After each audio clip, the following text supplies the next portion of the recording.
The moment you open a book and feel that sudden crushing wave of fatigue, that's an exhaustion. It's a biological gatekeeper.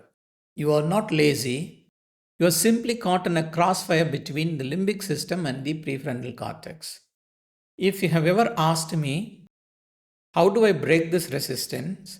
Then listen to me carefully. The first step to breaking the resistance is to shifting the focus. You must focus on the process of learning rather than obsessing over the final result. You should know why this is so difficult.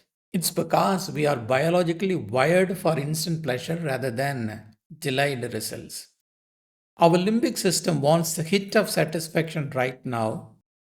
When you focus only on the result that is weeks or months away, your brain sees a high metabolic tax with no immediate payout. By focusing on the process, you are not worried about the end results.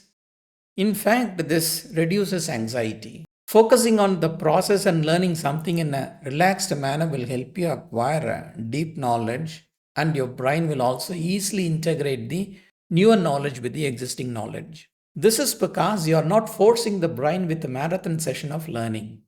It is less threatening to your energy reserve, but such learning requires more time. We often complain that we don't have enough time to learn, but let's be honest, time is rarely the problem. Procrastination is the real culprit. Think about a 6 months project. Most people spend the first 5 months avoiding it and only grind during the final month. Why? Because learning is metabolically taxing. Your brain knows this work consumes massive amount of energy, so it compels you to focus on easy things that save power. When the fear of deadline overrides the limbic system, you are forced to work under extreme stress. We call this a time constraint, but it's actually just a result of brain's attempt to avoid the initial energy cost. You must know there is a hidden cost for learning and stress with breakneck speed before a deadline. When you repeatedly study at the last minute, you are conditioned to believe that cramming is learning, but cramming is not integration. You are not connecting new knowledge to the existing neural networks. You are merely forcing the temporary retention. At the same time, you are conditioning your biological system to function at breakneck speed in an anxiety filled environment. Once the system gets such a kind of environmental exposure, you will have difficulty working at a moderate tempo. This, in fact, affects learning behavior negatively. But you should know that there is a massive hidden benefit of starting early. When you learn something today and then take a break, you are not just resting, you are giving your subconscious mind the time to process that information. By starting on day one, you effectively hand over the heavy lifting to your subconscious mind. While you sleep or go for a walk, your brain is integrating the ideas for you. This makes the actual work much lighter because the foundations are being built while you are not trying. So, to get desired results, you must begin on day one, but you must do it gently. Don't compel your brain. If you try to force a marathon session on the first day, your brain will resist. Instead, start with just a few minutes. Feel relaxed. Gradually increase the time as your brain adjusts to the metabolic cost.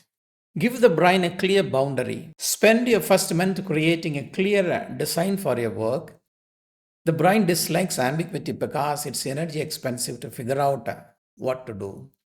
When you provide a clear structure or boundary, the brain feels safe. It no longer finds the task so taxing because the path is already mapped out. For example, if you travel a known destination for about 300 kilometers, you feel relatively relaxed because you are familiar with the route. Now imagine traveling the same distance to a place you have never visited before. You have no clarity about the road, the landmarks, or even the exact destination. Even though the distance is same, you feel more tired. Why? Because uncertainty consumes mental energy. The brain must constantly predict, monitor, and should stay alert. When a task has a clear structure and defined direction, the brain prefers it. Actually, clarity reduces cognitive load. And when the brain senses the structure, it allows you to continue with less resistance. Mastery is not about having more willpower than others, it's about managing the machine that thinks. Stop fighting your biology and start negotiating with it. Pay the metabolic tax in small installments. Start the learning today. Thank you.